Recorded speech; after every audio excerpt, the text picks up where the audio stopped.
जितने लोग भूखे मरते हैं उससे ज़्यादा लोग ज़्यादा खा के मरते हैं, बीमार होते हैं। इसलिए फास्टिंग एक अट्रैक्टिव कॉन्सेप्ट है और काफ़ी रिलीजियस प्रैक्टिसेस में भी फास्टिंग है। क्या फास्टिंग करना चाहिए, नहीं करना चाहिए? फास्टिंग में एक इम्पॉर्टेंट कॉन्सेप्ट है इंटरमिटेंट फास्टिंग, मतलब बीच बीच में कुछ देर खाना कुछ देर नहीं खाना। जैसे ऑल्टरनेट डे फास्टिंग कर सकते हो, आज खाया कल नहीं खाया।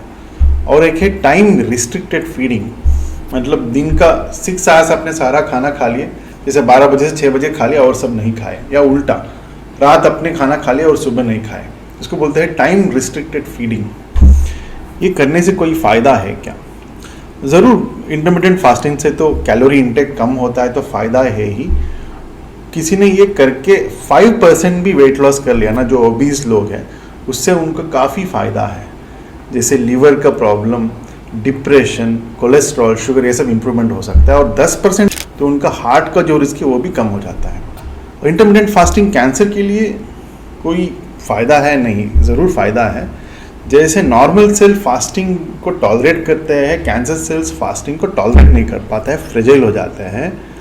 और कुछ ग्रोथ फैक्टर्स है कैंसर के लिए, इंसुलिन लाइक ग्रोथ फैक्टर, उसका लेवल्स कम हो जाता है। शरीर का नेचुरल किलर सेल्स एक्टिव होके कैंसर को अटैक कर सकता है। और सबसे इम्पोर्टेंट ऑटोफेजी। ऑटोफेजी मतलब एक नॉर्मल सेल जो है खुद का जो डिफेक्टिव कंपोनेंट्स को खाता है, तो सेल ईटिंग।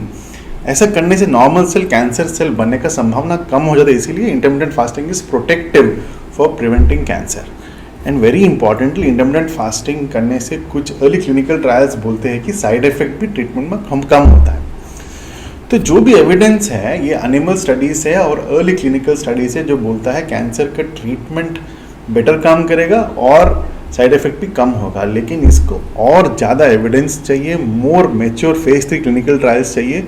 जो भी मैच्योर क्लिनिकल ट्रायल्स है वो बोलता है कि इंटरमिटेंट फास्टिंग और बैलेंस डाइट दोनों में खास अंतर नहीं है।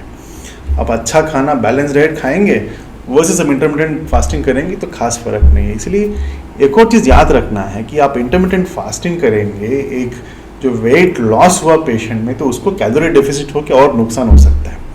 इसलिए फाइनल टेक होम मैसेज है कि ज़रूर अर्ली डेटा बताता है कि इंटरमिटेंट फास्टिंग डेफिनेटली बेनिफिशियल है, बट और मैच्योर डेटा और केस टू केस हम इसको देखना चाहिए।